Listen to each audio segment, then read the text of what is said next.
We have your team for your school right now.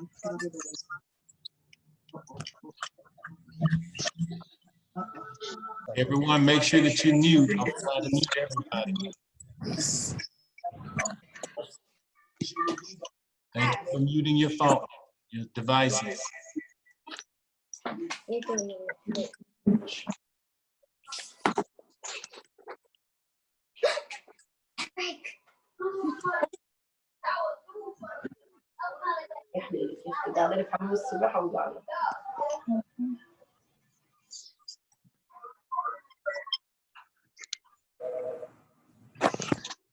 لما جاي في مسكت مطر عجيبه لكن هنا ما في. في مسكت بصير مطر كثير. والله مش.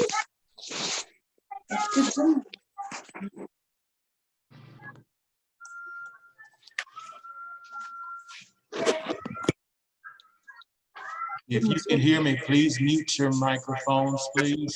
Thank you.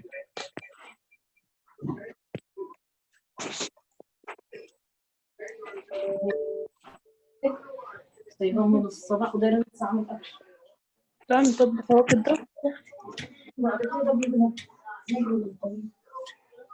ما تاكلوا الحاجة الجاهزة. ما طبخت كنت طبخة. ما في أكل فاضل في الثلاجة. يشيلوا معي يختن أصحاب. خليه ياكلوا. ما مشكلة، أجر واحد. أجر واحد.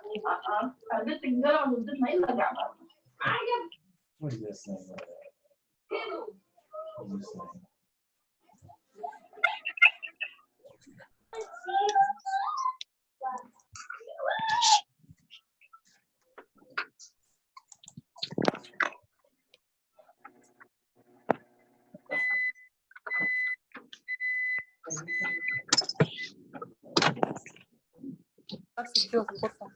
والله ما شاء الله لقيت الراحة بتاعت السرير ده حلو.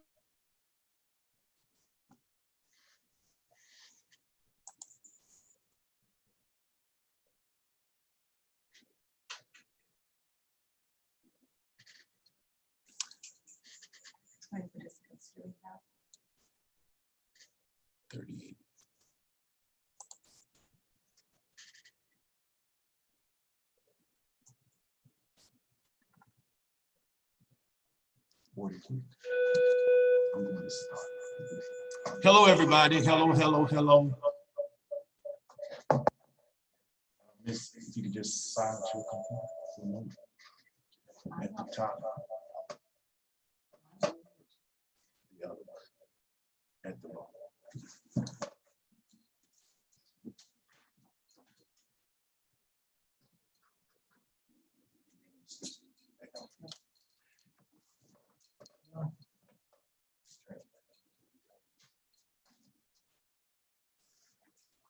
Hello, everyone. It is great to be here today. We want to welcome you to our town hall meeting here at Walnut Glen, and we are excited to welcome our students, our staff, as well as our parents back to another year in school. And of course, we are working to ensure a safe and productive environment for everyone.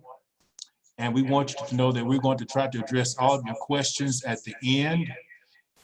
We'll unmute everyone, at least look at the questions in the chat, and we'll try to answer the questions in the chat box. So if you have questions as we're going along, please put your questions in the chat box.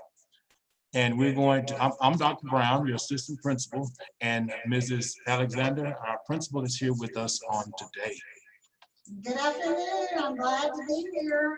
It was nice hearing all of your voices just a few minutes ago. We sure have missed everyone. And we want to let you know that, again, if you have any questions, put them in the chat box. Also, there are other things, other facts, frequently asked questions. You can look at those websites on our main page at Garland ISD, and you can find questions and answers for them as well. And there's going to be a Facebook Live Parent University on July 30th at 7 p.m. In Spanish. So please join that if you have any questions in Spanish as well.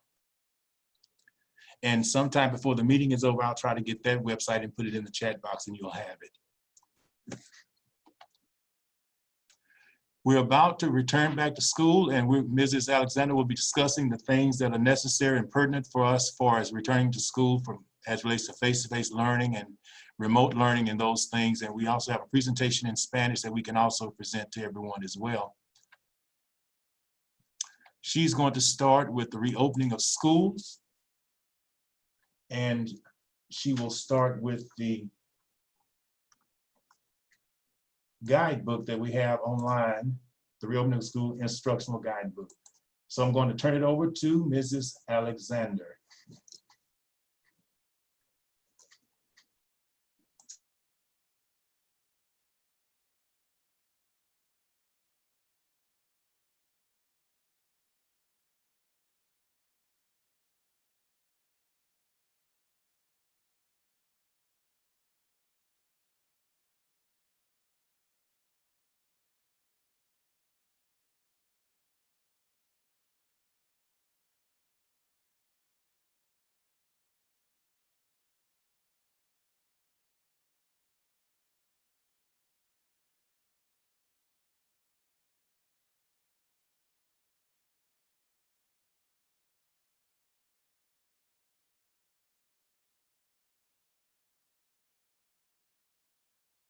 So I'm going to start.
Okay, can everyone hear me now?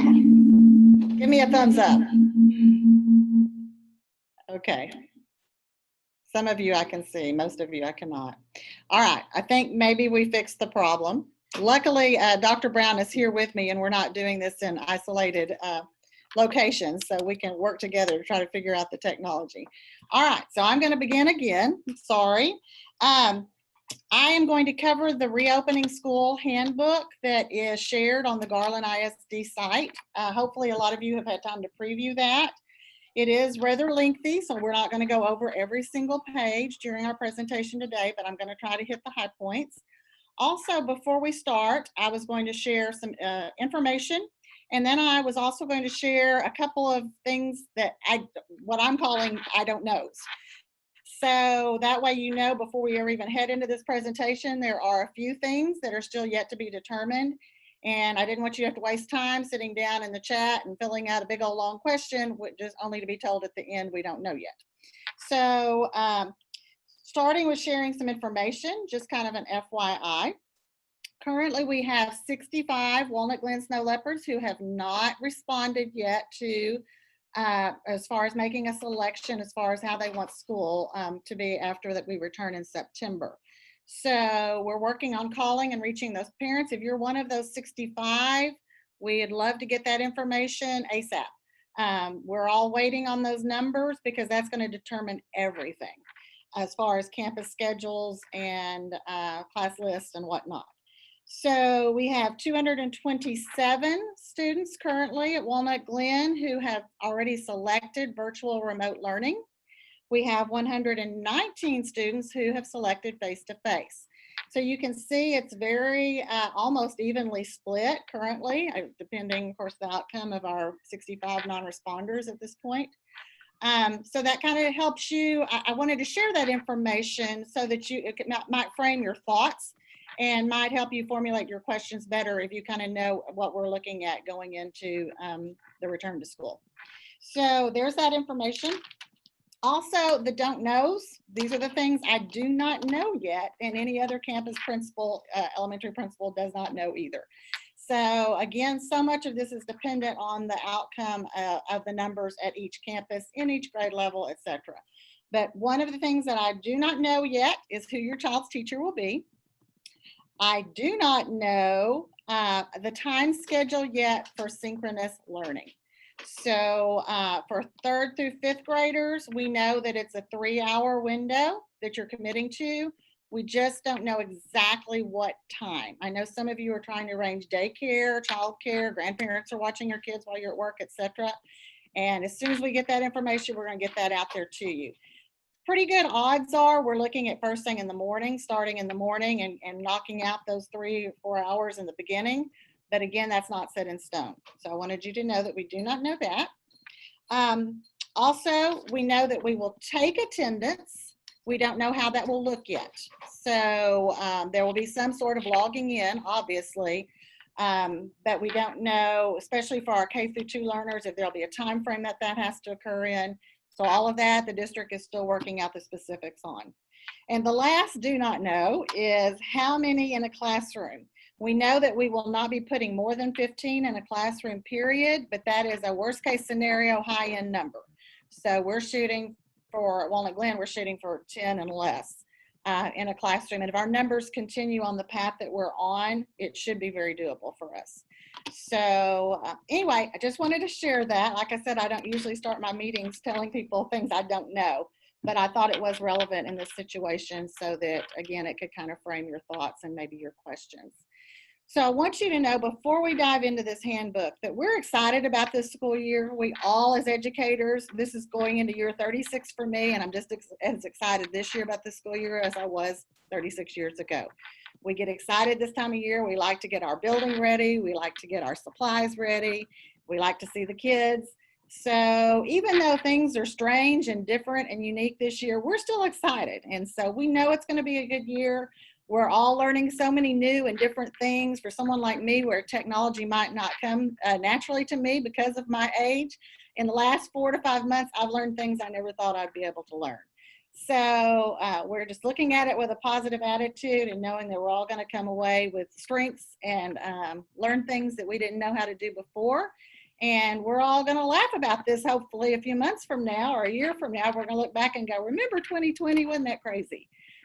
So there is light at the end of the tunnel. We just have to get there. But again, just looking forward to working with your kiddos this school year, as always. So without further ado, we'll jump into the reopening guidebook. And again, I'm just going to try to hit highlights. I'll start off right around page 8. And just that is the district calendars. So we have a calendar for this year and then the calendar for next year. As you know, I'm sure you've seen through media, either whether it was on the news or on Twitter or on Facebook, most of you have seen that we have a very different and unique calendar in our district this year. And we're excited about these intersessions and the things that we're going to be able to offer for all of our students. So, so it'll be new and different and unique. So calendars are there. Starting on page 11, kind of jumps into the actual back to school transition. So wanted to just reiterate, I think what everybody's already very well aware of, we will not have any students on campus until September, till September the 10th, so after Labor Day. So the first 3 weeks, kids are going to be getting to know their teacher, reacclimating to school, and working virtually. No extracurricular activities, no clubs, nothing happens until we return in September. Devices for technology, our goal will be that every child has a device in their hands, whether they're at home or they're face-to-face learning at school. So we have, most of you do have already a device. Those of you that don't, we'll be getting a hold of and we'll be setting up a time. I have the day, if you want to take that down now, it'll be Wednesday on the 5th. I don't have the exact time yet for pickup. We'll be putting that on social media and on our websites and through Skyward in the next few days. But on that Wednesday, those of you that still need a device for your student will be able to come pick one up. And those of you that indicated on your survey that you need hotspots, those will be available that day too. All right.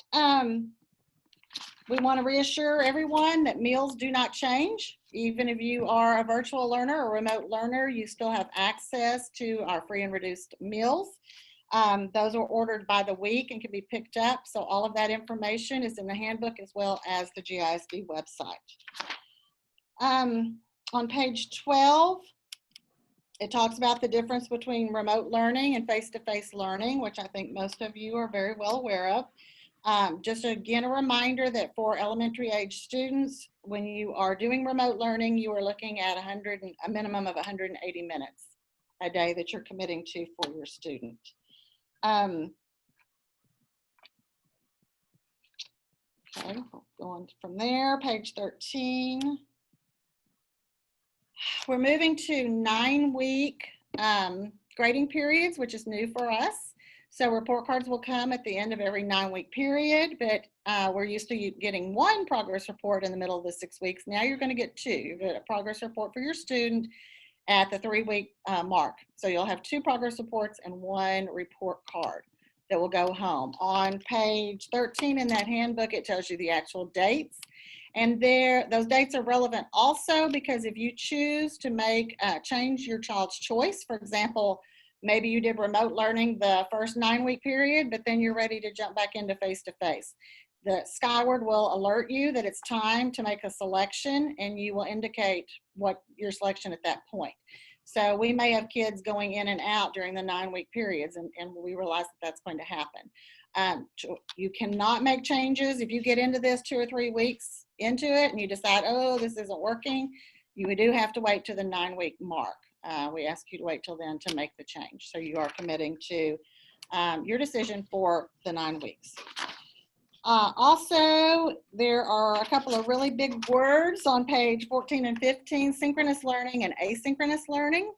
So for our K through 2 learners, they will be doing the asynchronous learning, which means it'll be a little more like what we did in the spring, where you'll have the freedom to sign your kids in and out at various times. You may start something and leave for a few hours and come back and finish. You'll have the leeway to do that. There will be, like we talked about a few minutes ago, attendance that'll have to be taken at some point, but you'll have a little more freedom in your schedule as far as your students learning and them being participating in their classwork. 3rd through 5th grade is a little bit different. Actually, 3rd through 12th grade is, we'll be doing synchronous learning, which means it's more of a live, it's more of a classroom done virtually. So there'll be live interaction with the teacher.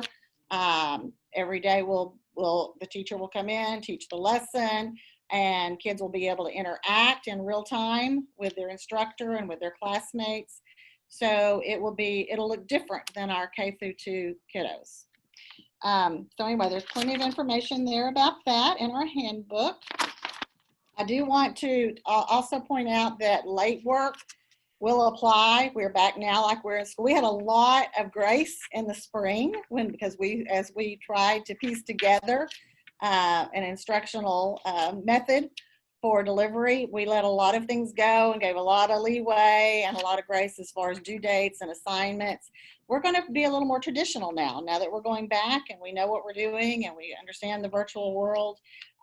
There will be just as many requirements, deadlines, expectations for our virtual learners as there are for our face-to-face learners. So late work would be, points would be deducted for late work. Absences would be recorded if you didn't log in. So there's going to be a greater accountability piece, I guess is what I'm trying to say, this fall than what you may have experienced in the springtime.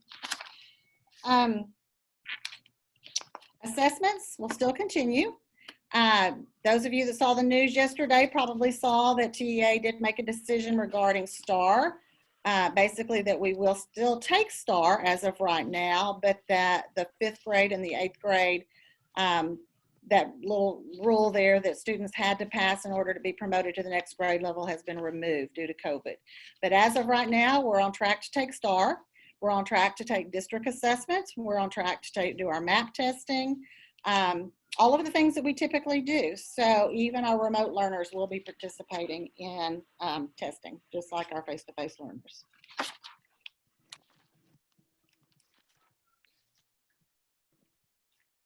Ms. Alexander, I'm here to translate as well if you need me. Yes, thank you, Andrew. I'm sorry. I had actually been reminded of that. I just went right past that.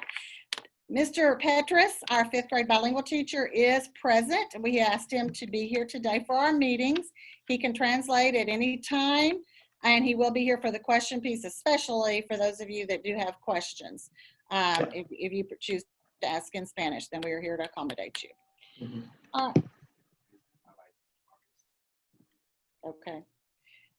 Andrew, is this a good place to stop and just for you to give just a few highlights in Spanish? Or would Yes, you? this could work. Yeah, absolutely. I'll just kind of go over just some of the protocols that are, or I guess just kind of point to the guidebook that is on the website. Okay. Okay. Hola a todos que están escuchando en español o los hispanohablantes que estén aquí, que estén presentes. Soy Maestro Petras, maestro bilingüe de 5º grado. Y lo que estamos discutiendo es esta guía que está en el sitio web del distrito, que se explica todas las reglas que estamos siguiendo este año escolar. Voy a estar aquí presente durante la presentación, pero va a ser una parte en que pueden hacer preguntas, y si tienen unas preguntas en español, estoy aquí para traducir y responder.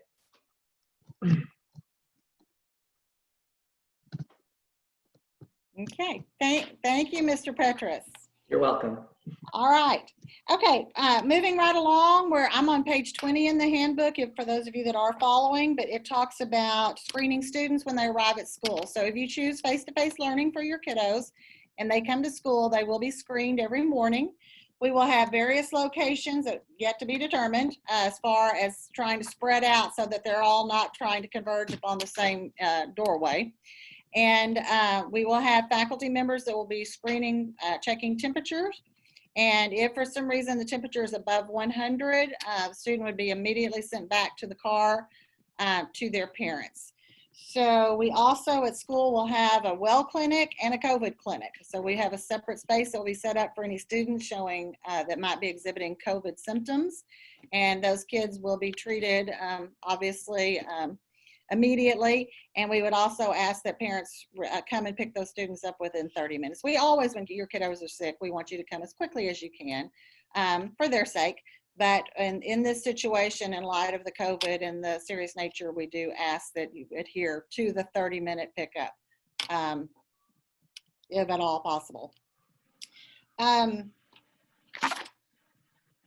exposure to COVID, if you have a family member that's had COVID or you've been exposed, your child has been exposed to COVID, then obviously communication is going to be key. Two-way communication. Parents, family members need to let us know, just as we will let you know if we have some kind of a situation on our campus. The district is very strict about this. We will communicate through Skyward. Quarantine periods would come into play, and decisions would be made at that point as far as who would be quarantined and how it would be handled. I know a lot of you have specific questions about that, and so much of that is going to be dependent on the situation. It's going to be dependent on what type of exposure, you know, where in the building the child's been, where in the community. I mean, there's just all sorts of things. Luckily, we have a whole support system at our admin building. They're equipped, they're ready, and that's what their role will be, is to literally look at these situations and decide the best course of action. So there's no set pat answer as far as how it'll be handled, because it'll be handled individually in almost every case.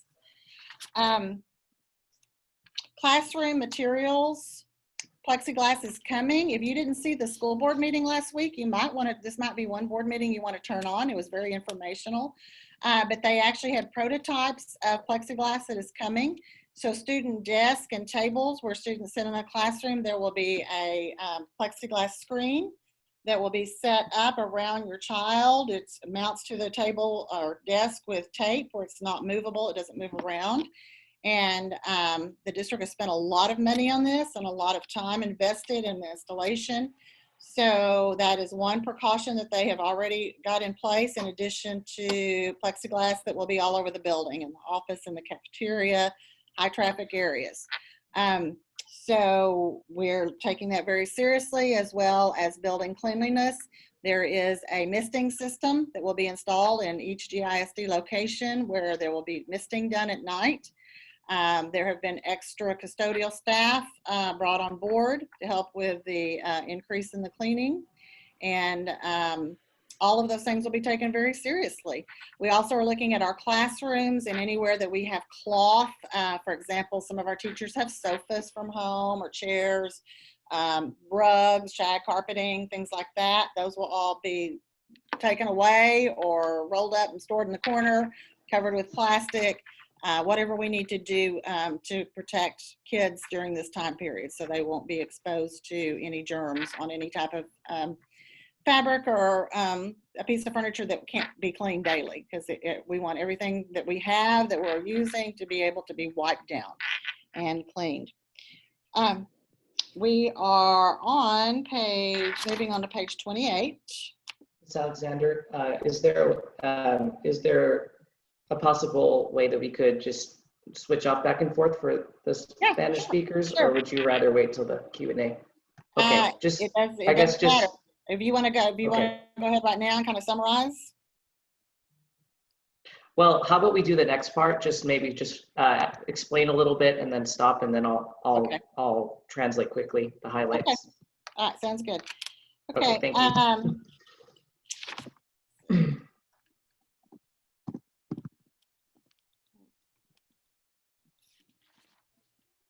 Okay, let's talk about face masks. A lot of questions already from people about face masks.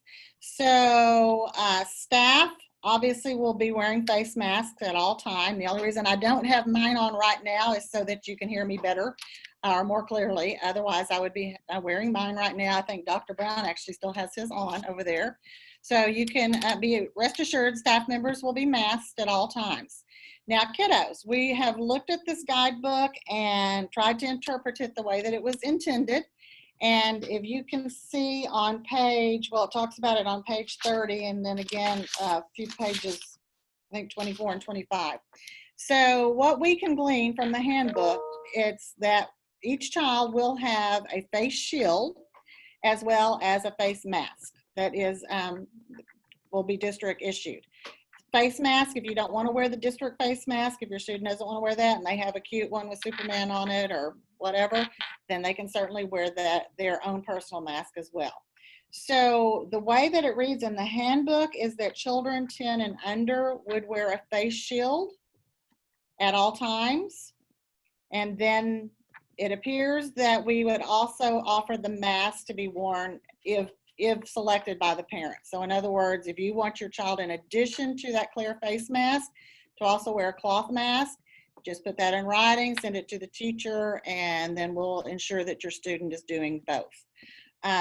We may have a lot more, we may have to tweak this. We may get more information regarding this, but as of right now, just from reading from the handbook, that's kind of the way it's been presented to us. So during times of transition, when kids come into the building, we do ask that they do have a mask on when they're entering in the building. We also will make sure that they have cloth masks on when they're moving back and forth from, to the gym, to the cafeteria, that sort of thing.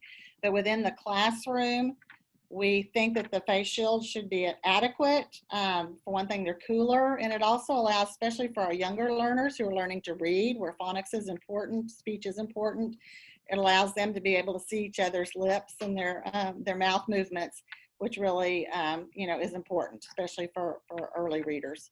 But anyway, like I said, parents, we're going to accommodate you. If it's important to you that they wear both at all times, then we'll ensure that that happens. So we want to respect everyone, and we want to keep our kiddos safe. So we'll do whatever we need to do to help with that. All right.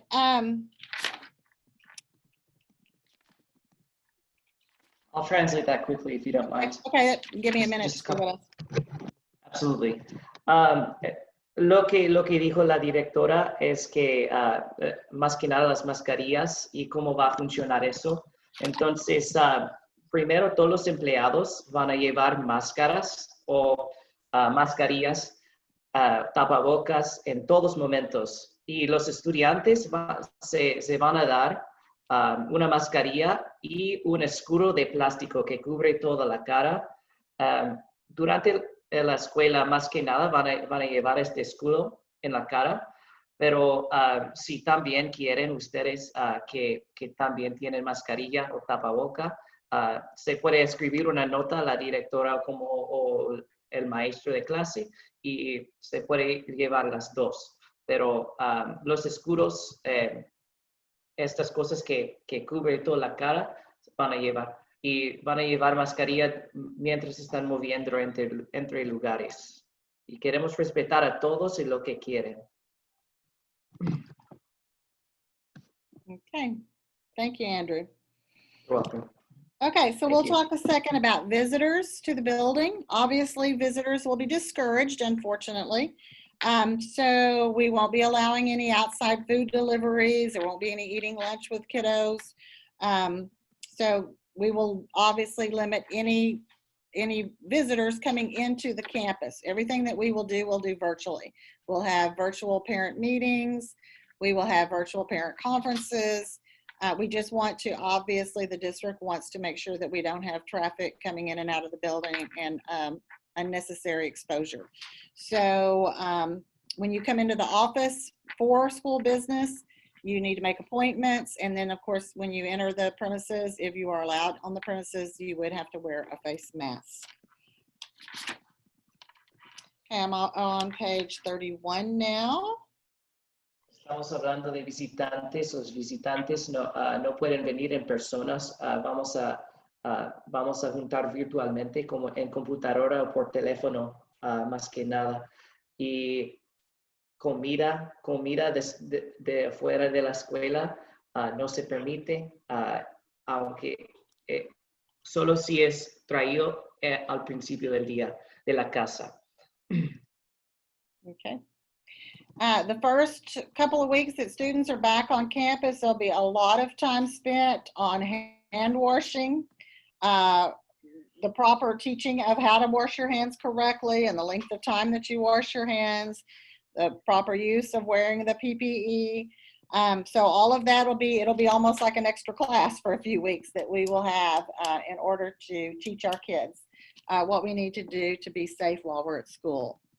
Also, if there is a case of COVID recorded, either on campus or in a family, that is going to be handled. There's a committee that'll handle that and decide exactly what course of action would be taken at that point. All right. On page 32, it talks a little bit about the classroom environment. So we will be observing the the recommended 6 foot at all times, distancing in the classroom. There may be times that a teacher may move within that 6 foot range, especially again with our early readers and our early learners, in order to do more accurate reading instruction, but it would be kept at a minimum. And when at all possible, we're going to observe that 6 foot distance at all times. So classrooms will look a little bit different. Kids will be facing the front. We won't have table configurations and some of the groupings and things that we like to do and that we're used to doing. So the classroom configuration will look a little bit different. Supplies will not be shared. If a teacher is using manipulatives for a lesson, she will use them and demonstrate, but they wouldn't be passed around between kids. Art supplies won't be shared. PE supplies wouldn't be shared. So we're going to be very cognizant of the fact that children will only handle their things. There won't be any sharing of any material items at all. Restrooms, we'll divide restrooms. So certain groups of kids will only use a certain restroom. So we'll know, for example, if someone became sick, we'll know that's the only restroom in this building that they've entered. So there won't be going for convenience. A lot of times kids will, if they're down at the gym, they go in the gym restroom, which would make sense typically. But in this situation, they will be delegated to certain restrooms, and we'll have a very strict schedule for that. Hand dryers are turned off. Apparently paper towels are deemed safer. So our brand new hand dryers we've only had for about a year are going to be turned off, and we'll go back to the old fashioned paper towels in the restrooms. Water fountains will be turned off unless they have a filling station, which several of ours do. We're asking parents, and we've always done that here, you know, encouraging you to send a water bottle with your child every day so they have their own water bottle. But if we have a child who doesn't have a water bottle, doesn't mean we're not gonna let them have a drink. We have Dixie cups on hand that'll be filled, but they will not be using the water fountains at all. During transitions, we'll be sure that we don't have, a lot of times in the past, we have, say, 3rd and 4th grade are traveling to specials, so they're passing each other in the hallway. That will be reconfigured, and we will not have those extra 2 grade levels at a time in a hallway. So we'll be very aware of traffic flow and traffic patterns so that we don't have congestion in the hallways.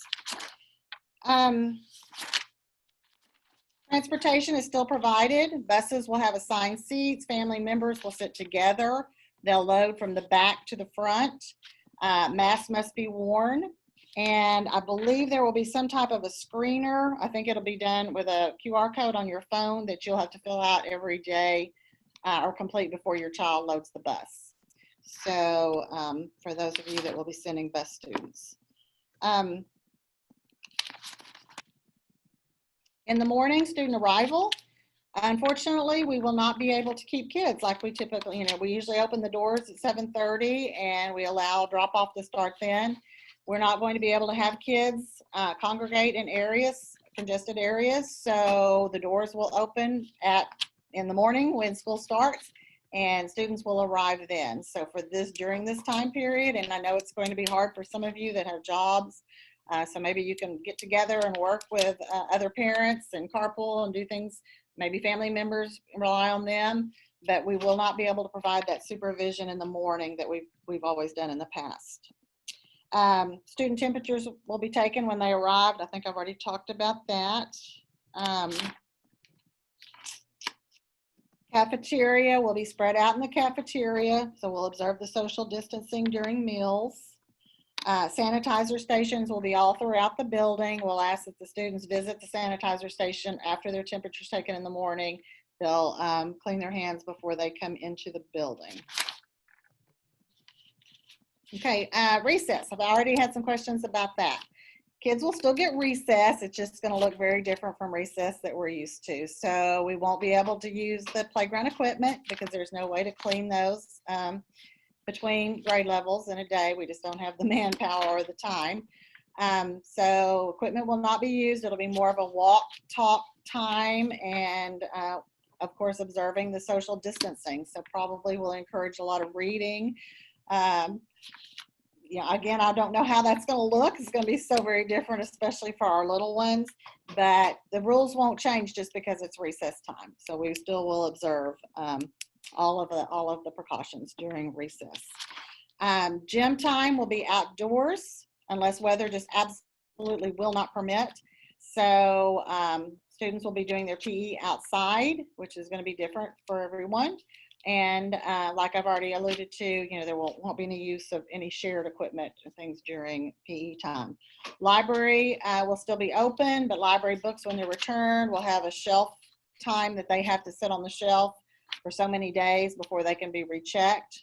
So it will impede our circulation a little bit, but the library will still be there. Okay, Andrew, do you want to stop and kind of summarize that? Oh, yes, ma'am. Entonces, este año vamos a estar practicando mucho las nuevas reglas de limpieza y mantenernos sanos, incluso practicando lavarse las manos. No podemos compartir comida ni útiles. Tenemos que acostumbrarnos a estar a distancia, depende de dónde estamos. En todos lugares tenemos que estar a distancia, pero tenemos que aprender cómo vamos a hacerlo. Por ejemplo, salir afuera, no podemos trepar en el equipaje, tenemos que solo salir afuera y caminar, pero a distancia, hay que como mantener espacio entre cada persona. O en la cafetería, nuevas reglas también. Entonces, más que nada es que es aprender. Y como en el transporte, llegando a escuela, no podemos tener Okay, thank you. Okay, I do want to mention, those of you that have been on the district website have probably heard a little bit about Canvas. That is our new, our new program that we'll be using for virtual learning. We're all excited about it. We're all going through extensive training, myself included. We've been being told that it's more user-friendly than what the platform that we had in the spring. So we're excited about that. I'm going to conclude the handbook kind of just by reinforcing, for one thing, because we are an academy, magnet program still fully in place. Your students are still going to be taught by magnet teachers. All of our GT strategies will still be utilized. All of our programs, our enriched art, our enriched music, our choir will all still be there.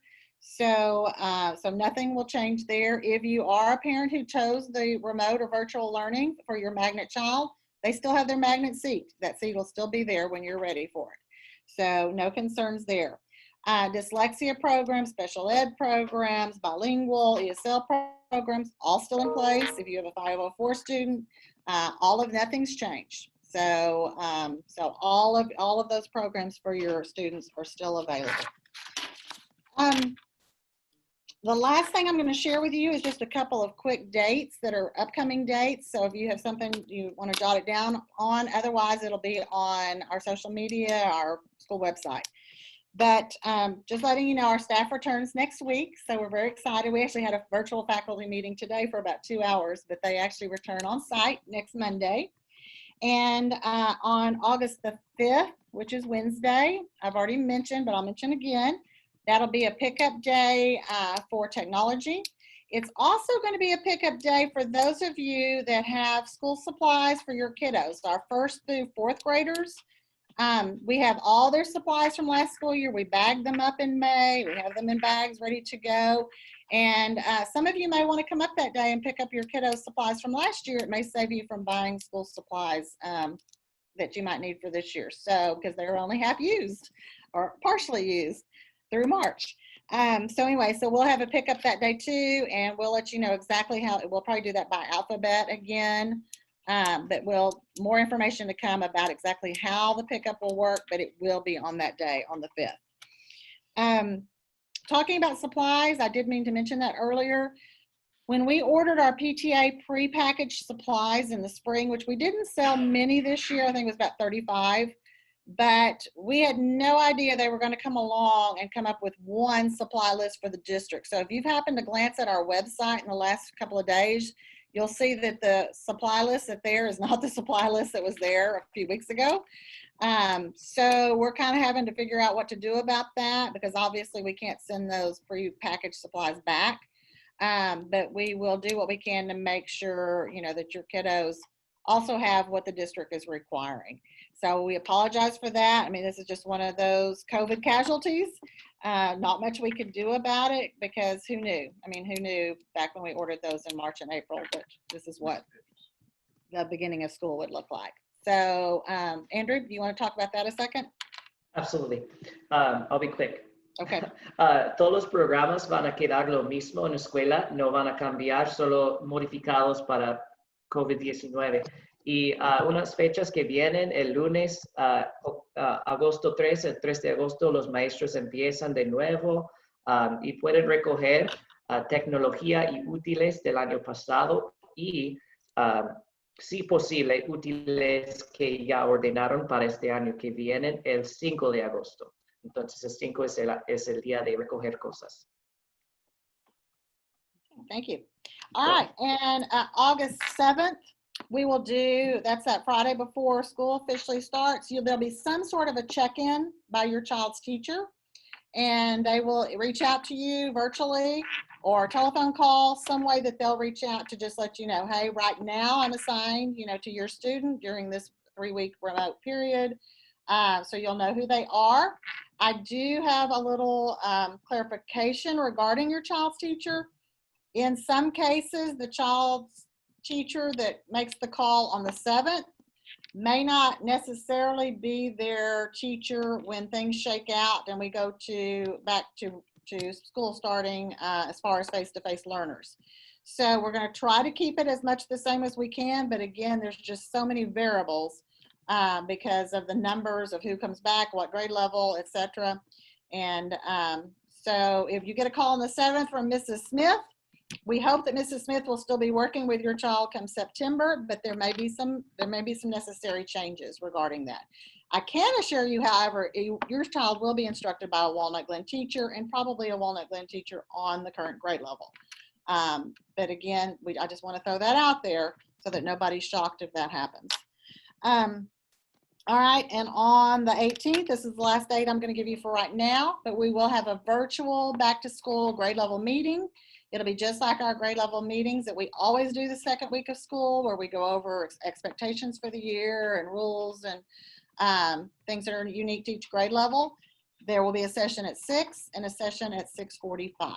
And that is on August 18th. More information to come about all of this, but I just wanted to go ahead and throw that out there now so that you are aware. All right, so I'm looking at my watch and it looks like we've got about a little less than 20 minutes, so we can kind of jump in and look at some of these questions, and if we can answer them, we certainly will. If not, we're going to write them all down and try to get information for everyone. So Tim, can we look at those? I'm sorry, I know I've been talking so fast, but we have a meeting at 5, so we don't want to be late for the next one.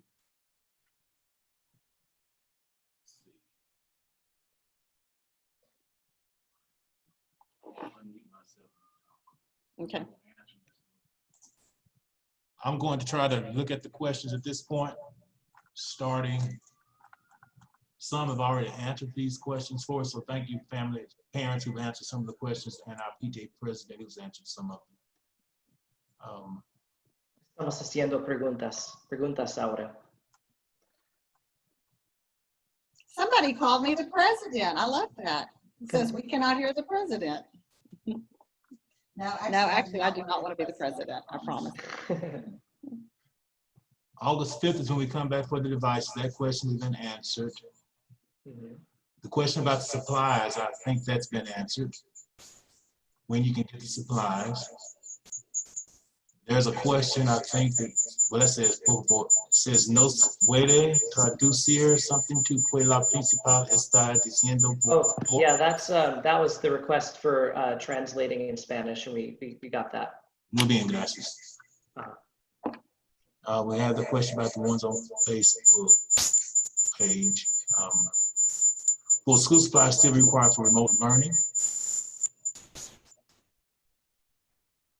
What was the question? Will school supplies be required for remote learning? Yes. Yes. And those are on the district website. The district website and the campus website. I believe the question about is there going to be walkthrough on the online learning platform? I think we talked about that a little bit. A walkthrough? What was it? The Canvas. Oh, Canvas. Okay. Will teachers be able to collaborate with PE teachers to provide physical activities in the classroom for recess?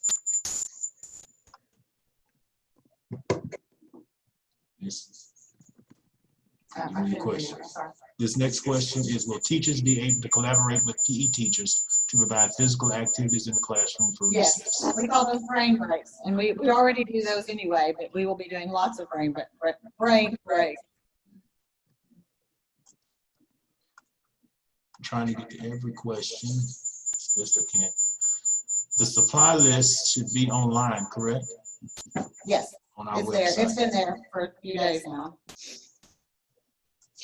I see a question popping up about disinfecting the face shields. That is actually a question that we're waiting on an answer for right now. We're told it will be done nightly. I just don't know if it'll be staff or if it will be custodial staff.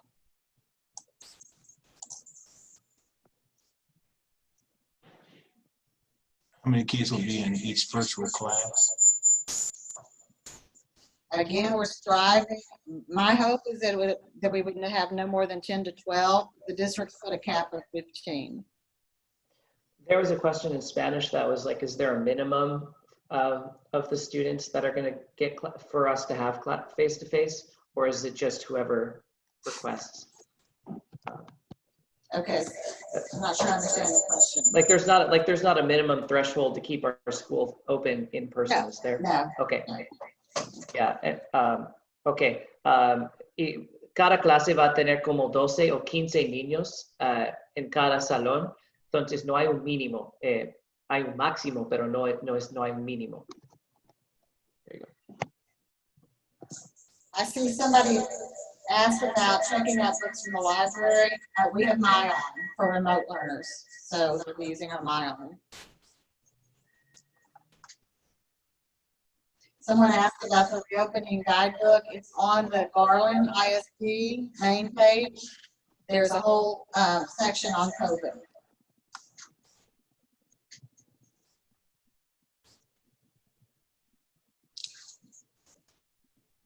What number, what time are you on as far as the questions? What questions? Number, time? Where are you now? What's the question? Which question are you on? Oh, okay, there's one about meet the teacher. There probably will not be meet the teacher per se, because again, the teacher that will call you on the Friday before may not be the teacher once we start face-to-face. So, but we will, after the dust settles and we know where everyone is, we'll do some sort of a check-in again, whether it's a phone call or virtually, where you'll get to visit with your child's teacher. And you can always schedule a conference, just, I mean, that hasn't changed. So,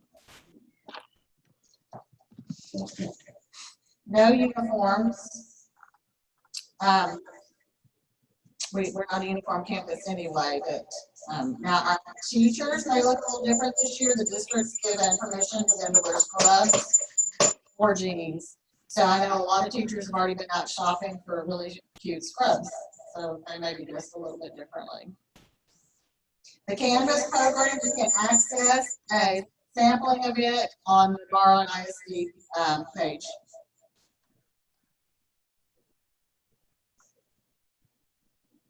Virtual class size, we're not sure about. It may be occasionally more than our 22 cap, but it won't be much more. I mean, it would be probably more than 25, 26, 27.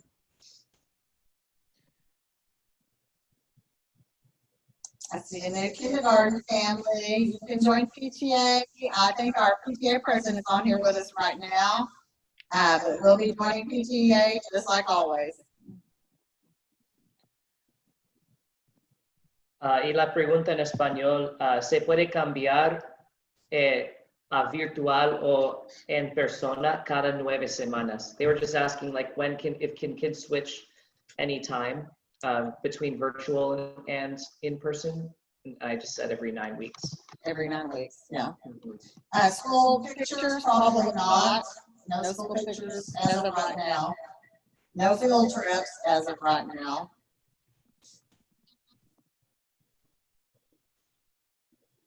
Magnet student status does not change.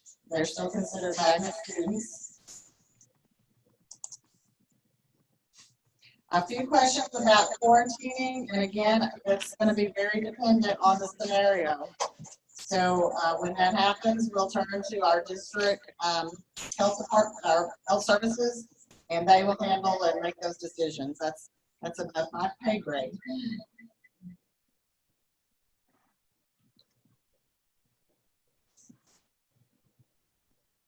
I think I alluded, when I gave the numbers for so far, I said it was 50-50. It's really not 50-50. I was counting the ones that had responded. So we have probably double on the virtual as of right now. Intercession week, there's a question here about that.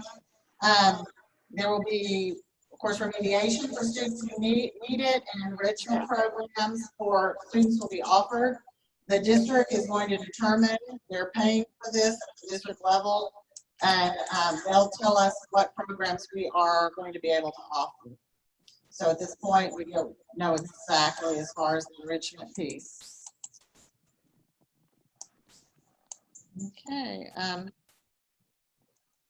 was trying to read very quickly, but hopefully we hit the highlights. Again, Dr. Brown and I are always available. You can call us when you're back at work, you can email, and we'll do our best to get answers for you.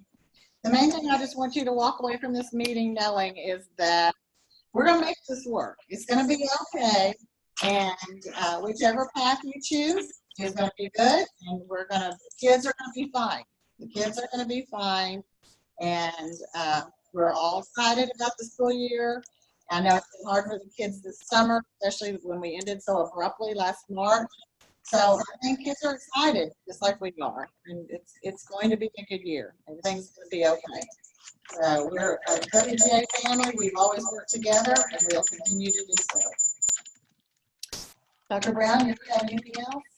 Thanks to all our parents who joined in with us today. Thank you, Mr. Petrus, for your assistance today. And if you have any other questions, please put them on the chat. And we're going to start our next meeting for our 5 o'clock parent and guardians. Thank you again.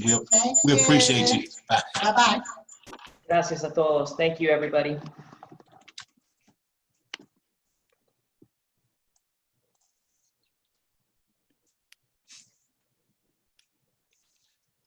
Just going to leave it as it is. I'm not going to change anything just yet.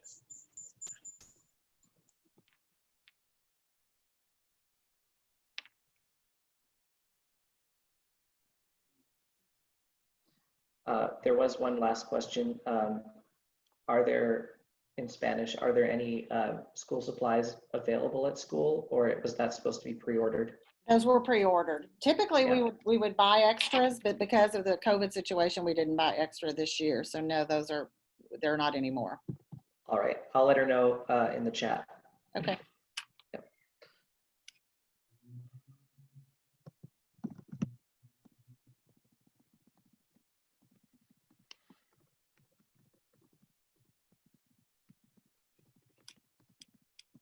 It's very warm in here.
Welcome, everybody. Hello, parents. I'm trying to admit everybody in as best I can. We appreciate you all being here this evening for our town hall meeting. And we are glad to have our principal, Mrs. Alexander, with us. We also happen to have Mr. Andrew Petrus, one of our fifth grade teachers, bilingual teacher. He's translating for us. And we just want to welcome you to a new year here at Walnut Glen Academy.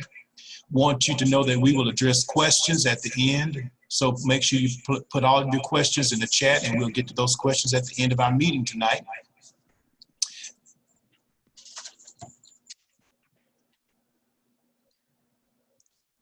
Y si alguien está aquí para español, que pongan las preguntas allí en el chat, donde se puede poner texto. Bienvenidos. We want to also let you know we're going to be going to our guidebook that's been provided by the district, and our principal will take over conversations from this point.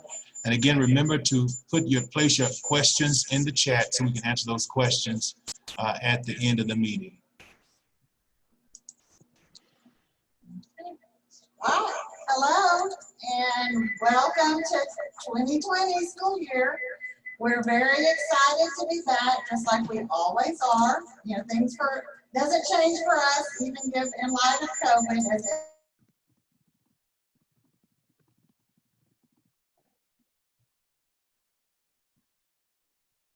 Dr. Brown, she's muted again.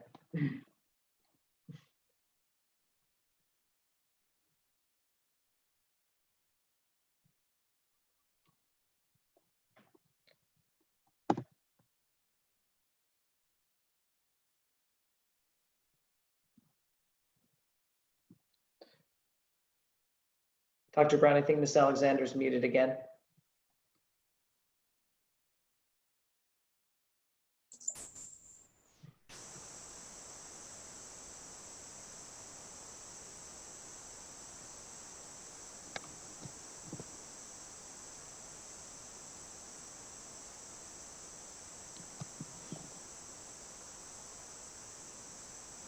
Okay, can you hear me?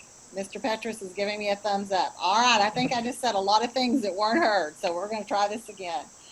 All right, so welcome to the 2021 school year, and we're excited to be here. And as educators, we get excited every year at the start of school, and this year is no different. Even though things may look differently, and we may have virtual learners and we may have face-to-face learners, but we're all part of the WGA team, and we're all excited. And we're going to make great things happen here at Walnut Glen for your family and your kiddos. So we're going to jump into the reopening of school. That's the purpose of the town hall meetings. All of the schools in the district have been asked to do this, just to make sure our parents are informed and to try to answer any questions that you might have. So before I start, I'm going to give you a little bit of information. Just kind of an FYI so that you know where we stand right now as a campus as far as how it's looking for remote learning versus face-to-face. So we have a little over 400 kids on this campus, I think at last count around 410, 412. And we have about 227 kiddos who have chosen remote learning. We have about 120 that have selected face-to-face, and we have another between 50 and 65 kids that haven't made a selection. So that might kind of frame your thoughts as we're working through this as far as kind of more what our building will look like, knowing that we have a lot of kiddos that aren't going to be on site based on the choices made at this point. We know that can change at the 9-week mark, at the end of each 9-week period. Kids may come, kids may go, so it may look a little bit differently. But at least that kind of frames your thinking and can kind of help you visualize what we're looking at as far as what our snow leopards are choosing. So I wanted you to know that. I also, just being totally upfront before we delve into this, I kind of compiled a list of just a couple of things I do not know the answer to at this point. So I wanted to put that out there so you don't waste your time typing it or asking it. Just knowing that we're going to get answers. We still have several weeks before the kids come back for face-to-face. So these are things we're all hard at work behind the scenes working on. but I wanted to let you know at this point, I don't know who your child's teacher will be. I don't know yet the exact time for the synchronous learning for 3rd through 5th graders. And I know that's a pressing question district-wide because many of you are trying to arrange childcare, you're trying to arrange family members to watch your kids while you're at work, etc. So as soon as I get that information, I'm going to get that out there to y'all, I promise, because I know it's important and you need to know that. But as of right now, it looks like we'd probably be looking more at the morning hours. If you've read the online information, you know that your kids are committing to 3 hours of instruction online, and more than likely it would be during the morning time. But again, those exact times I cannot give you quite yet. Also, attendance will be taken in some fashion.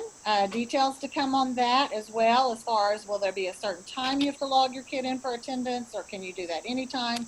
So all information that we're going to get to you, I promise, that we do not know yet.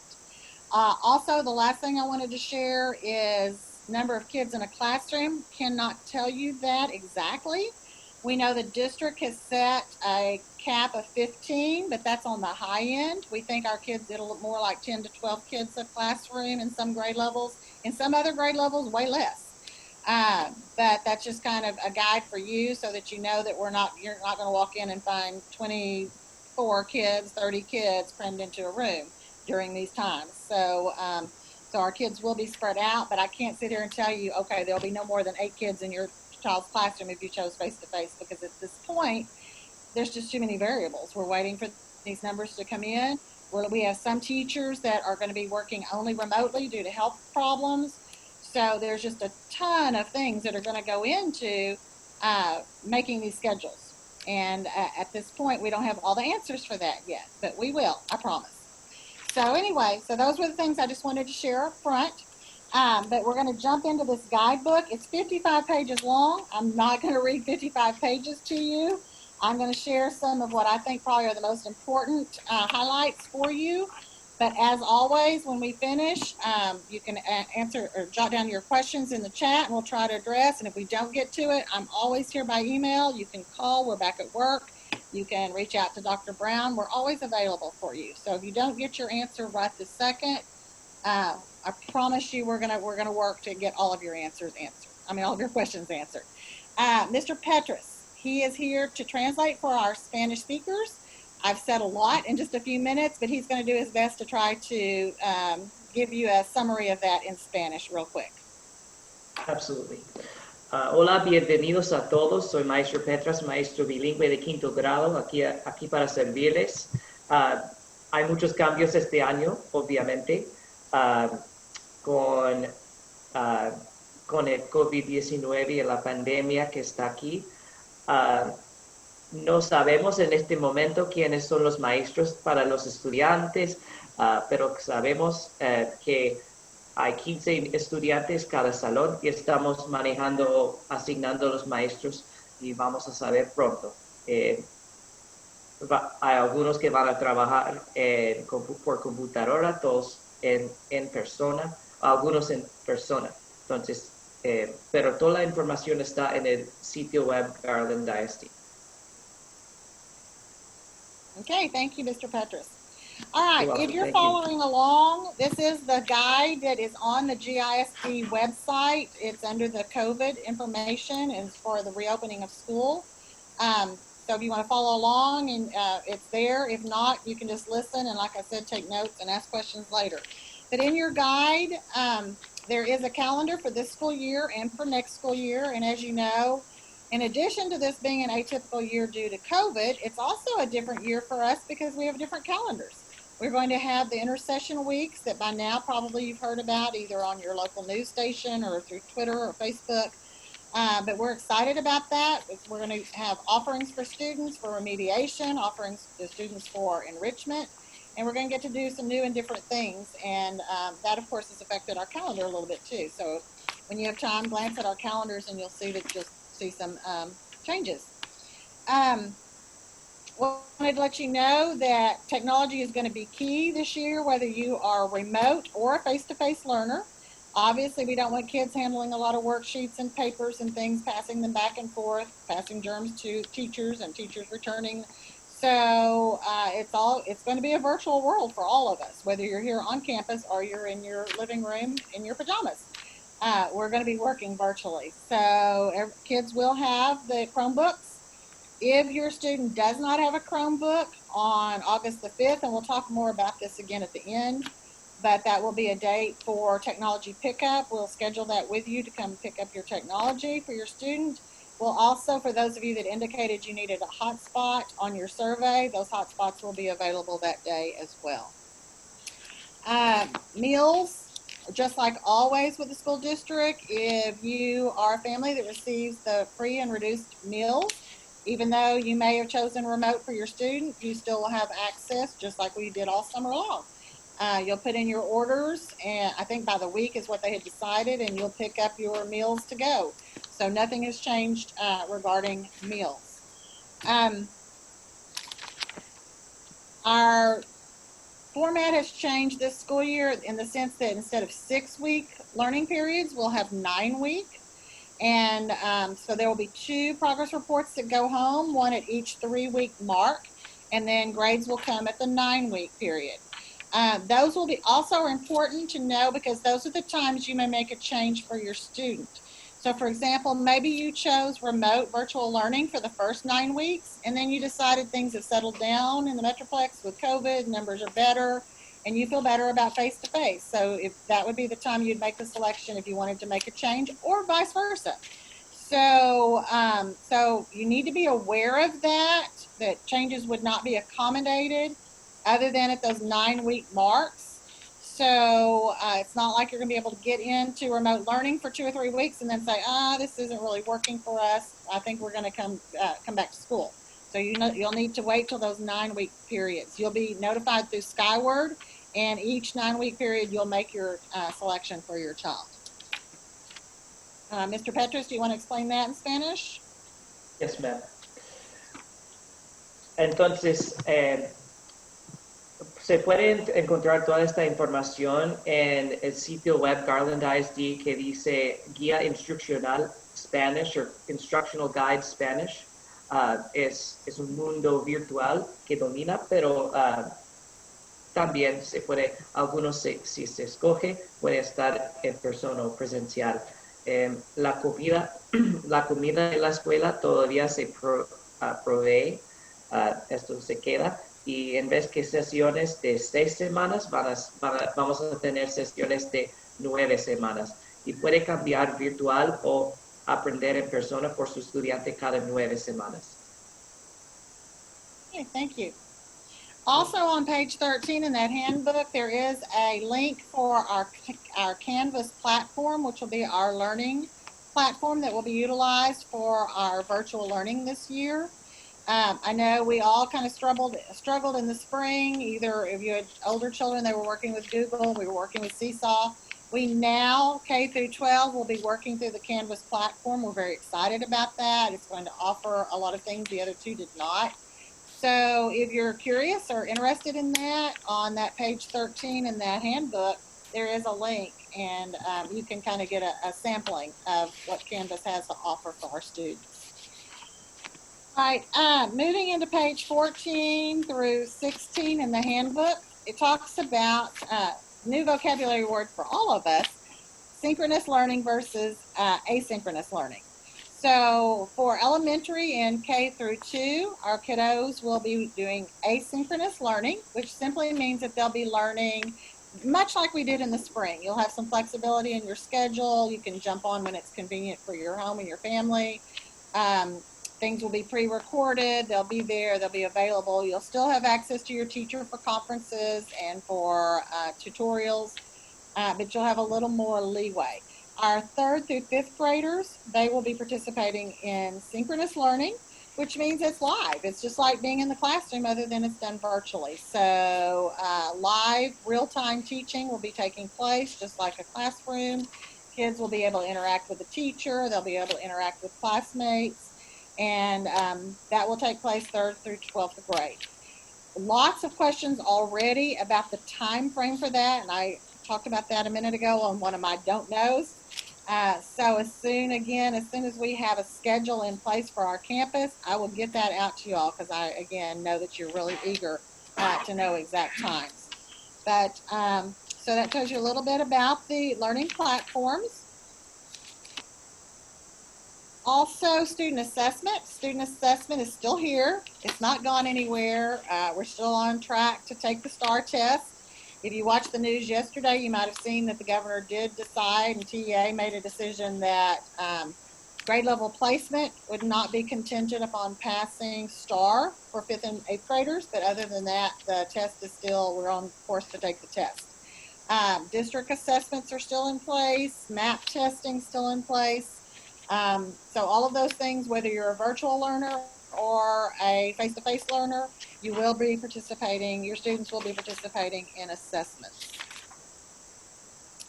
Also, our coursework for the remote and the face-to-face will be identical, again, because of the fluidity of kids coming and going in between.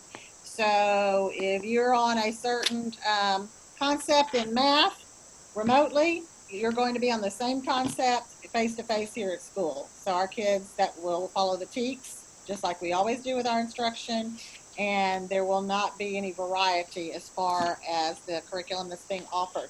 Also, Magnet, we'll talk again about this in a few minutes specifically, but for our Magnet students, that GT curriculum is still there for our gifted learners, and our teachers who are trained will be doing the teaching just like they do here on campus, so our Magnet kiddos will not skip a beat.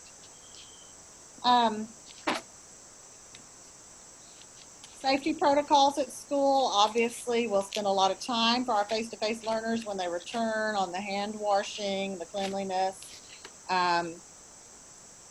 Teachers also will be washing their hands constantly during the day. We'll have the cleaning stations throughout the building. So there's a whole couple of pages on that in the handbook as well. Andrew, you want to stop there and translate? Absolutely. Vamos a usar un nuevo programa de aprendizaje que se llama Canvas, y se explica en la página 13 de la guía que se publica en el sitio web de Garland. Y para los niños chiquitos van a ver videos como grabados antes y que pueden aprender en cualquier momento.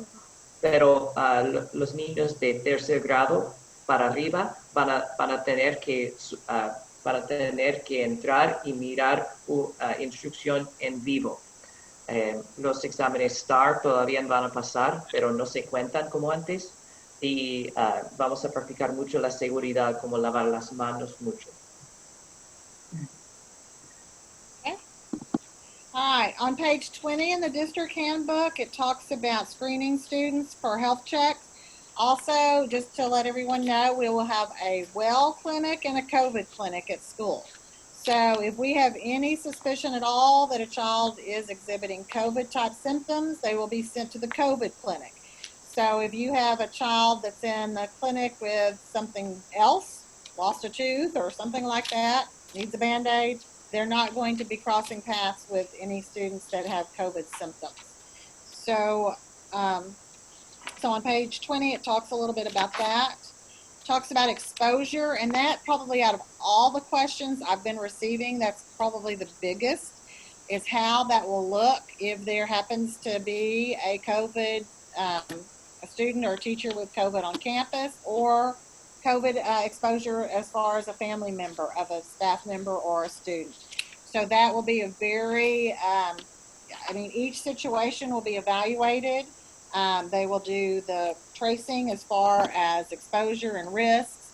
And our health services department at the district level, I won't be deciding that. Dr. Brown won't be deciding that. That's decided above us.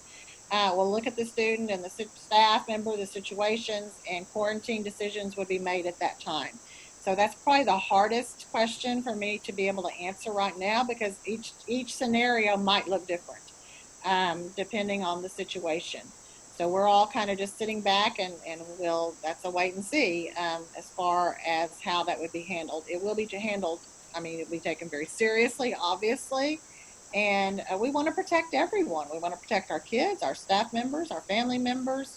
So we're going to do everything that the CDC recommends and more in order to keep students safe. On page 27, it talks about hand sanitizer and washing hands. Again, we'll be going over that thoroughly here on campus with our students. Restrooms will be designated. Kids won't be just visiting any random restroom on campus. Different students will be assigned different restrooms so that if there were an outbreak, we would be able to pinpoint, what part of the building they've been in. So that might be new and different for your kiddos. Classrooms are going to look different. Reading rugs, like reading areas, with a lot of teachers bring in couches and chairs and pillows. Those will all be covered up or removed from the classroom during this time period. The only thing we would have in the classroom accessible to kids are things that we can disinfect and clean daily. So that would be a little bit different. If you watched the school board meeting last week, you got to see the plexiglass student prototypes for desks. The district has spent a lot of money ordering plexiglass shields for every student in the district. So whether they sit at a desk or a table, they will have a plexiglass shield around them that attaches to the table. Doesn't move around, it's secure. And so we're very happy to have those. In addition to plexiglass around the building, they've come out and measured. They'll be installing plexiglass in cafeteria, office areas, libraries, etc. So in addition to the plexiglass, there'll be markings on the floor for our 6-foot distancing to help our kids, remind our kids. So the campus is going to look a little bit different. But we're following all of those recommendations and all of those guidelines so that our building will be ready physically for the return of our students.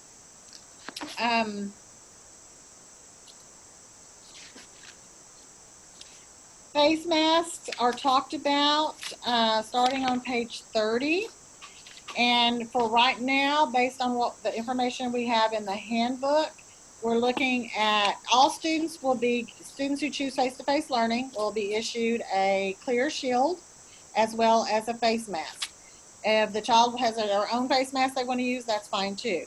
But we will ask students when they enter the building or when they're in transit in the hallways, they will have the face cloth mask on at all times. In the classroom, students will be able to wear their shield. If you're a parent that feels better about your child having the shield and the cloth mask on, we certainly respect that. You just need to let us know in writing, and your child's teacher will ensure that your child is always masked up and has the shield as well. So the reasoning behind removing the face mask underneath the shield, especially for our early learners, is it's easier to teach phonics, do speech, teach early reading skills when the kids can see their teacher's mouth and the teacher can see their mouth. So that's the purpose of the shield. But whatever you feel as a parent is best for your child is exactly what we'll do. So you just let us know what you prefer. If I translate real quick? Yes. Okay, thanks. Como imaginamos, están preocupados si cómo vamos a manejar COVID-19. Entonces, vamos a tener una clínica separada, una clínica y una enfermera para los de COVID, posibles COVID, y unos de problemas regulares. Y entonces, si alguien tiene COVID-19, van a estar separados de toda la escuela en otra clínica, otro salón privada. En el distrito estamos manejando la cuarentena mucho y vamos a estar siguiendo los contactos. Estamos limpiando mucho, usando mascarillas, escudos de cara con plástico que cubre toda la cara. Vamos a usar en todos momentos, y mascarillas como ustedes quieren. Okay, thank you, Andrew. You're welcome. All right, I'm jumping into page 26. We need to talk about a minute about visitors to the building. During this COVID period, obviously we won't be allowing visitation like we usually do, which means parents won't be coming to lunch with kiddos. No outside food brought into the building, so no more Chick-fil-A or McDonald's. for the time being. So if you don't want your children to eat in the cafeteria line, you'll need to send a sack lunch with them in the morning. On the rare occasion that a visitor is allowed onto the campus, we would follow all the rules as far as you must wear a mask, you must sanitize upon entering, that sort of thing. All correspondence with teachers and admin will be done virtually or over the telephone. So even though you can't come up in person, we're still here for you. We're still available at all times. So don't hesitate to reach out to us. Meetings will still take place. I'll talk about that at the end, but we will be doing some virtual meeting with parents. That won't change. We're still going to have that communication with our families. It is just going to look different this year.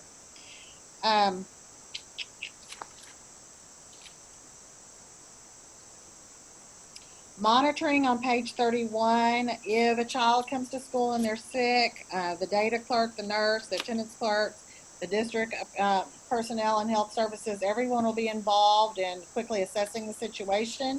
If a child is shown to have COVID symptoms, we ask that they be picked up within 30 minutes. So we obviously never want to leave a sick child sitting in the clinic for very long, and our parents are great about coming when we call. But given in light of the COVID situation and wanting to remove that from campus as quickly as possible, we ask that you drop everything if you happen to get a call that your child has any COVID type symptoms, and cooperate with us and come quickly to get your child and remove them. If a student on campus or a teacher is lab confirmed, there is a whole series of events that take place, again, where decisions are made as far as how or when or why we would quarantine. And we will communicate through SkyAlert messaging as well as Skyward. We'll also continue to do, as much as we can through our website. Communication is key. We finally, I think, are doing a good job at Walnut Glen of covering all the bases. We have our Facebook page, we have our Twitter page, we have our school website, we do our SkyAlert messaging. So I hope you feel like that we communicate with you. We're certainly trying to, and if there's ways that we can do better, we're always open to listening to your thoughts and ideas regarding that. Supplies in the classroom, there will be no shared supplies, period. So kids won't share manipulatives, they won't share art supplies, they won't share PE materials. Kids will have their own of everything. So instruction will look a little bit different concerning that. But we will be very diligent in making sure that kids are not passing items back and forth. Andrew, do you want to stop there and summarize? Thank you. Yes, ma'am. Entonces, con todo lo que está pasando con la pandemia, tenemos que tener nuevas reglas de visitantes. Los visitantes, por ejemplo, no pueden venir en persona, solo tenemos que visitar a la escuela por teléfono o por computadora. Esto incluye cualquier reunión, tenemos que hacerlo a distancia por tecnología. Y si alguien se tiene COVID-19, un estudiante, tenemos que recogerlos en 30 minutos si es posible. Pero vamos a comunicar todos los cambios de todos los eventos también en la escuela por Twitter, Facebook, y el sitio web de la escuela y Skyward. I'm on page 33 in the handbook, but talking a little bit about the correct washing of hands. We'll spend a lot of time for the kids to come back face-to-face on that in September. Lots of breaks during the day to wash hands and to sanitize. Also, the hand dryers in the restrooms will be disconnected and paper towels will be used. Water fountains will also be disconnected unless they have the water filler on it. We encourage everyone, and we've always done this, to bring a water bottle from home every day of their own. But if a student is thirsty and doesn't have a water bottle, we certainly have cups up here at school. The teachers will all have in their room so that they can fill a cup. But as far as drinking from a water fountain, that will not occur at school. During transitions, currently, we've always had grade levels passing each other in the hall, going to specials, going to the cafeteria, etc. We will be very cognizant of the traffic patterns, making sure that kids aren't passing one another in the hallways. We'll be following the 6 feet distance apart as we're traveling through the hallways. So things will look very different as we travel about the building this year. Speaking of traveling, transportation is still in place for GISD eligible students, which is many of our magnet students. Children can still ride the bus. There'll be a pre-screening form that parents must do with their phone with a QR code in the morning before they load the bus, just assuring that they don't have any symptoms. Family members will be seated together on the bus. There will be assigned seating, and buses will be loaded from the back to the front. So, and again, students will be separated to the greatest extent possible on the school buses. Student arrival, we need to talk about that specifically. We've always been able to open the doors at 7:30 for students to arrive early, trying to help and accommodate parents with their work schedules. Even though we've had limited supervision, we've always made that work. The district this year is not going to allow that for the simple reason of if teachers are not on the clock at that time. So there's no way to safely separate and socially distance that many kids. And for those reasons, the doors will not open until time for school to start. So if you're a person who needed to or did drop your child off here at 7:31 in the mornings and went on to work, you're going to need to look into, you know, carpooling or sharing, or maybe a family member or a daycare, because that supervision that's always been there before will not be offered this school year due to COVID.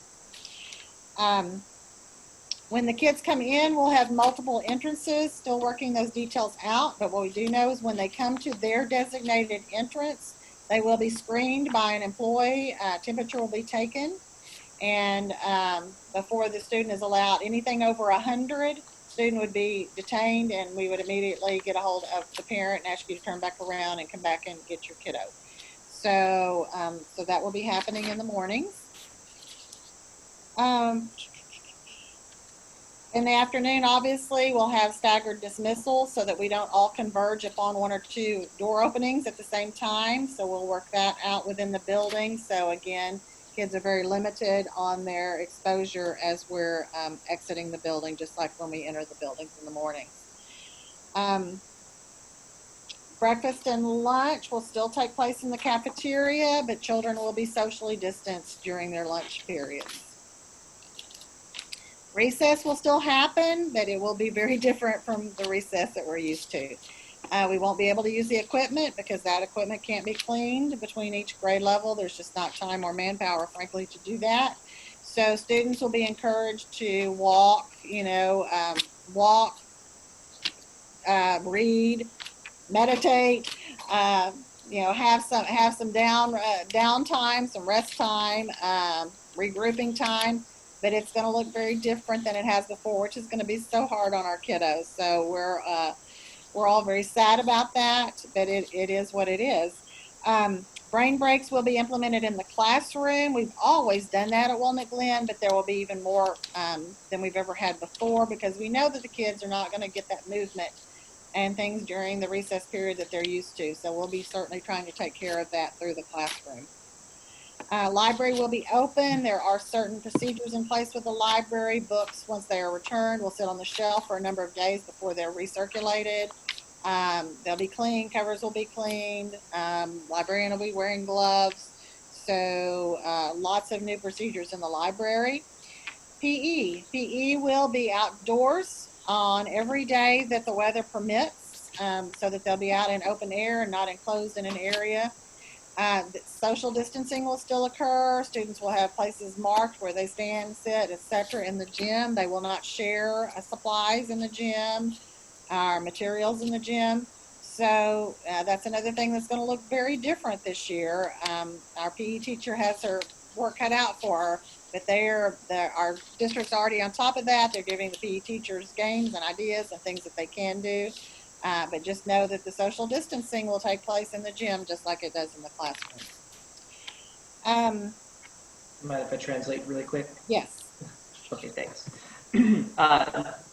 El gran cambio este año es que no vamos a compartir útiles escolares, incluso el equipaje de afuera en recreo, educación física con todas las pelotas y lo que sea, no podemos compartir. Va a ser nuevo este año las reglas. Entonces, a distancia lo más posible, entrando y saliendo de la escuela a distancia, empleados mirando, buscando síntomas de COVID-19. Entonces, estamos haciendo lo más posible para quedarnos sanos y salvos.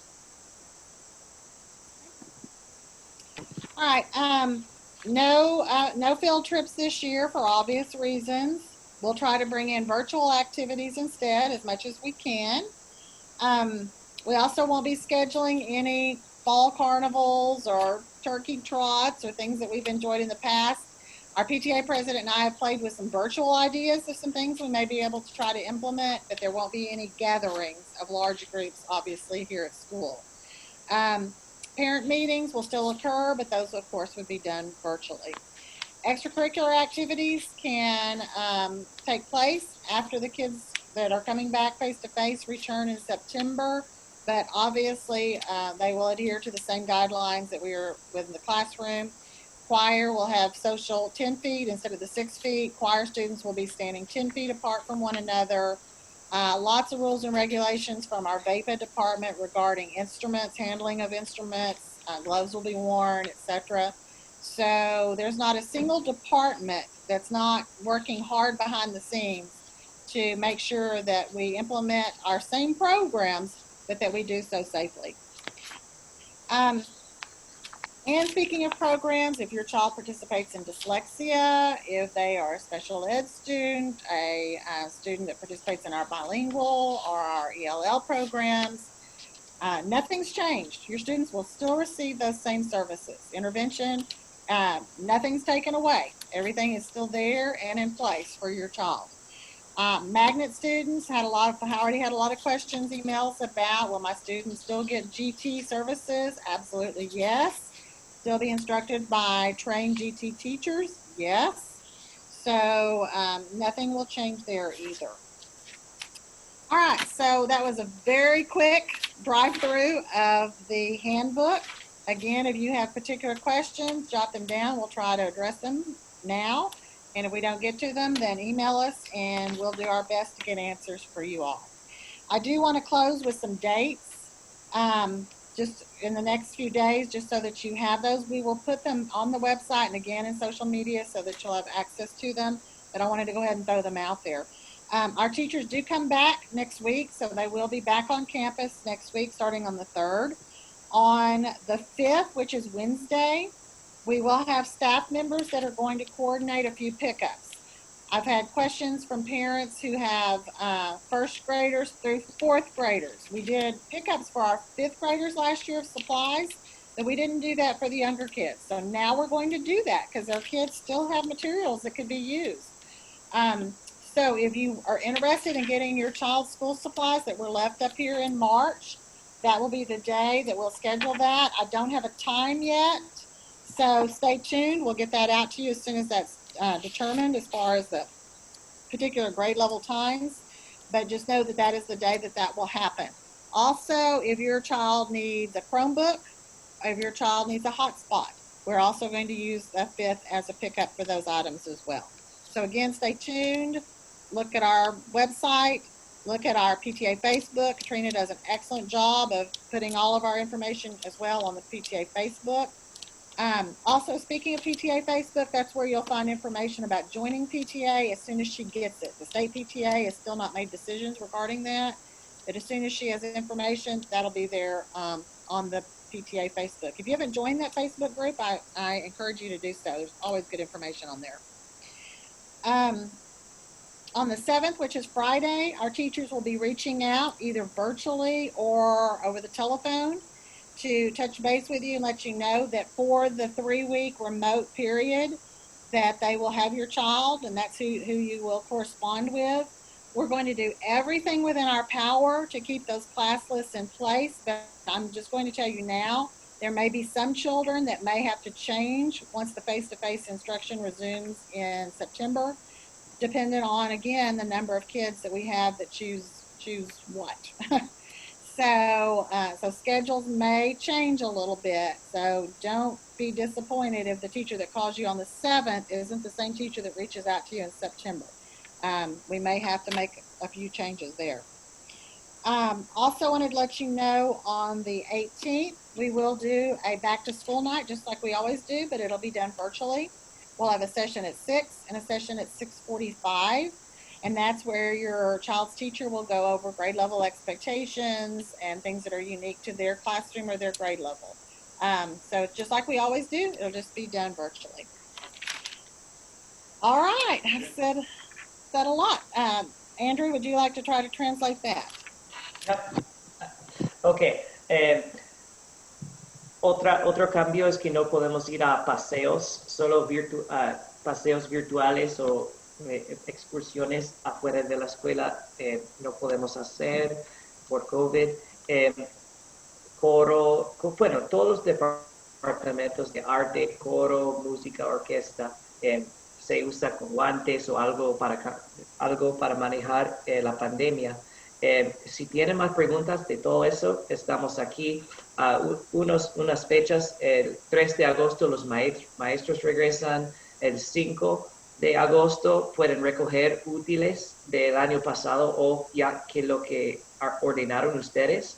Y el 18 de agosto es la noche de regreso a escuela virtual. Y también en el 7 de agosto los maestros nuevos asignados a sus niños van a comunicar a ustedes.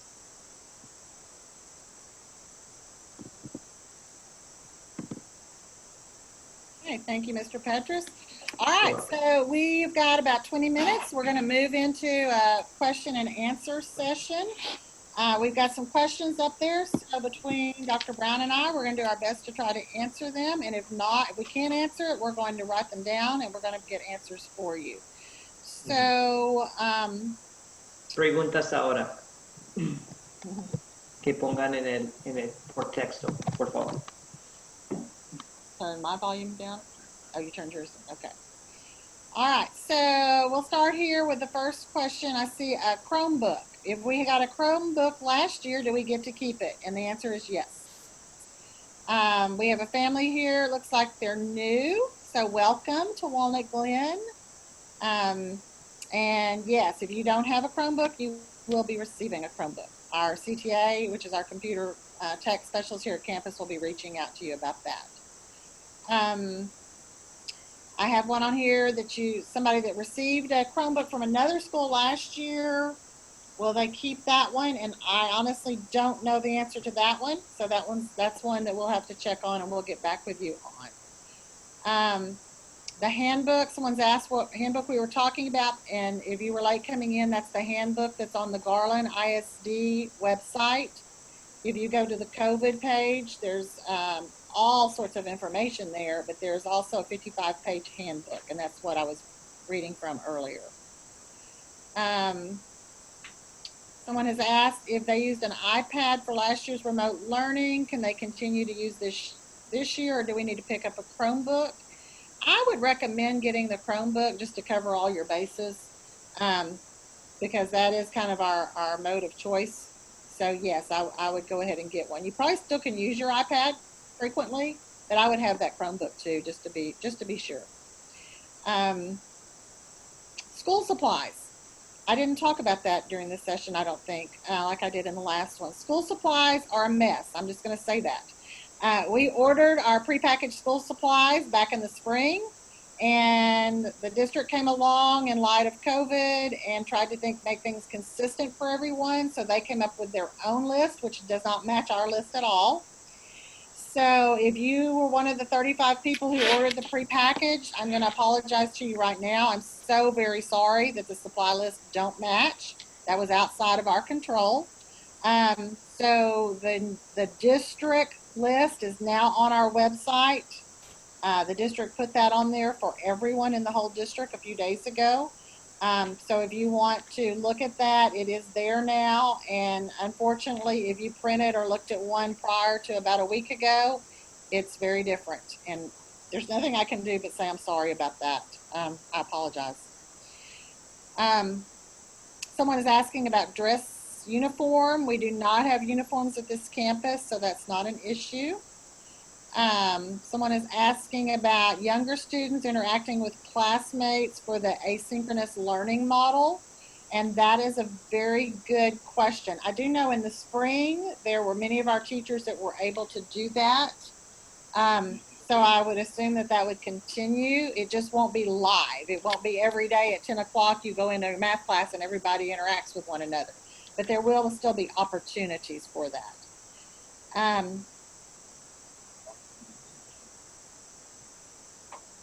What was that one?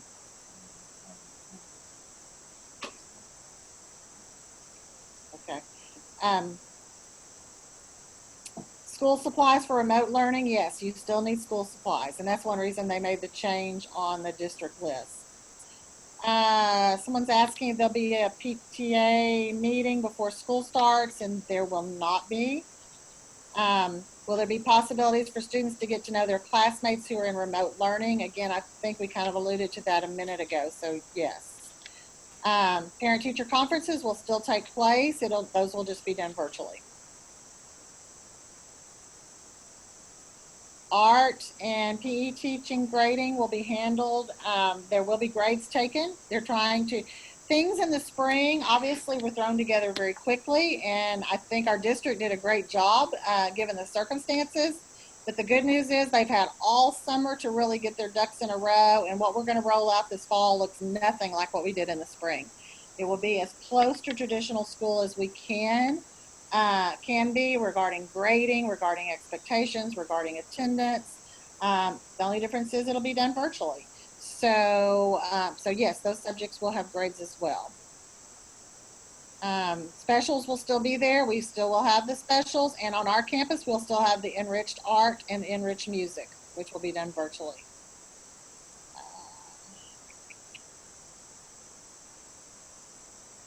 For remote students, those specials would be done like they were in the spring as far as offering samplings there of things that they can do to satisfy those requirements.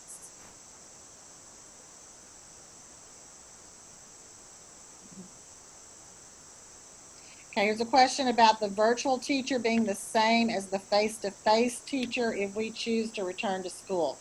And again, that's just going to depend on the numbers. For example, I have 5 teachers on my staff that for health reasons have requested from the district to work remotely. So, we're losing those teachers. Some grade levels are heavy as far as face-to-face learners, and other grade levels are super light. There's so many factors to be considered when we're putting together those schedules and those class lists. So that's exactly what we'll be doing over the next 3 weeks is ironing that out and trying to get those. We don't want a lot of movement with our kiddos. We don't want them to have to start with one person and end up with another. So we're going to work on that as hard as we can to make that as painless as possible for everyone. Let's see. Okay, we talked about Chromebook. Lunchtime. Lunches will be in the cafeteria, and kids will be socially distanced for their lunch. So unfortunately, they won't be sitting close to somebody. I've always been a principal that encourages, that camaraderie and that fellowship during the lunch periods. That's the time to talk and get to know one another, but that's going to be impeded this year because of our social distancing requirements. Someone's asking about if you choose virtual, will your child still have Walnut Glen teachers? And the answer is yes to that. Hotspot, asking about hotspot, that was on your survey. If you didn't indicate that you needed one and you do now, you need to get a hold of us next week when our CTA, our computer teacher, is here, and we'll get you on the list for that.